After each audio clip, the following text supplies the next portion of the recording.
Hi, this is Larry Fitzgerald, and you're watching Backpack Broadcasting. From the PNY Center in East Rutherford, New Jersey, the Brooklyn Nets held their 2012 pre-draft press conference where Billy King spoke about what his team may do on Thursday night with the 57th pick in the second round. There's a lot of speculation whether or not Brooklyn will look to move up in the first round of the draft. If we wanted to, we could get in the first round. Now it's will we?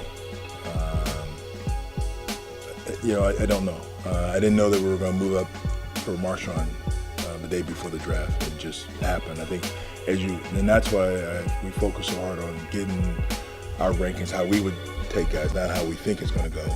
And then if guys start falling, you sort of have things lined up. So I'll talk to teams and have things lined up so that if I need a pick, I know what it takes to get there. But right now, if you ask me right now, would we get in the first round? I'd say no, but that could easily change. Welcome back to Backpack Broadcasting. Right now, I'm joined by Michael Scotto of Real GM, basketball writer. He covers the Brooklyn Nets, does some work with the Knicks all over the NBA. He's been on top of the NBA draft lately. And Michael, when we look at this draft for the Nets, what do you expect the Nets to do in the second round of 57? Will they keep that or will they trade up? I think they're going to definitely keep the 57th pick. They're going to look for the best player available. Billy King has done a great job in the past with Philadelphia, drafting guys like Lou Williams, Thaddeus Young. So he has an eye for talent. Looking at the first round, I think it's going to be key for Billy. If he wants to move up, he's going to have to buy a pick. He's going to have to use some of that $3 million exception that he has to use. Whether he uses all of it or not, that remains to be seen. He may also buy maybe a pick earlier in the second round if possible for less money. So it all depends on what offers he gets and what happens with the phones that night. It's going to be a busy night, as I'm sure for Billy and every other GM at the NBA draft. I mean, every year there's picks available. It's just, the price is high starting. Last Thursday was very high, and as you get closer, it comes down.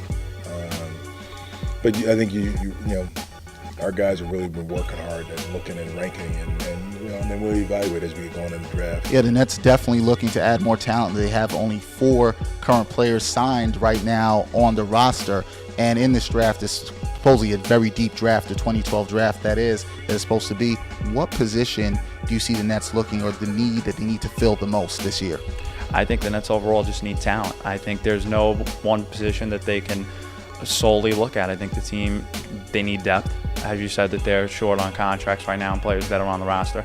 I think we're going to have to see what happens with Brook Lopez. They could use a big guy. Humphries is a free agent. Gerald Wallace is a free agent. So you're looking at your front court. In the back court, I think Marshawn Brooks is a good piece at shooting guard. And you have a little bit of depth with Jordan Farmar if he re-signs with the team. But again, the X factor is Deron Williams. But there's a lot of point guards in free agency. And I think in the draft, you're just looking for the best talent. You don't want to take a guy based on need when you have multiple positions to fill. Multiple positions to fill will be key, as you heard Mike talk about the X factor, which is Deron Williams, and we don't know whether he's coming back. That will be answered July 1st or thereafter. Gun to your head, Mike, is Deron coming back? That's part one of this question, and part two is, what do the Nets need to do here? We obviously said need to bring talent, but how important is bringing in talent to get Deron to stay? Well, I think first off, I think Deron, if you ask me right now, I think he's coming back. Just for the fact that, obviously people have thrown reports different ways, whether he might go to Dallas to play home, and Ken Berger threw out a report the other day that Dallas feels that their chances now have decreased. But I think with Brooklyn, he has a good relationship with Billy King, has a good relationship with Avery Johnson, his coach, and being the face of Brooklyn and being in New York, his family loves New York, he's going to have a chance to make more money.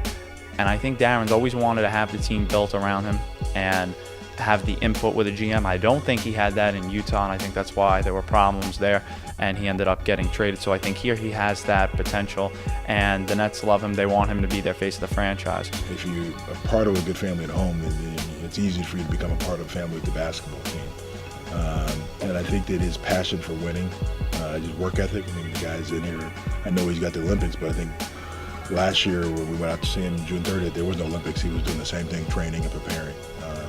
And that's what you want your best player, leading by example. So it'll be interesting to see, Mike, what the Nets do tomorrow night, Thursday, on draft 2012. Big time for the Nets. Mike thinks they're going to go for as much talent as they can get and try to improve their team as best they can do. You can follow Mike. He writes for Real GM on Twitter at Mike A. Scotto. You can follow Backpack Broadcasting, obviously, at Bag Broadcaster.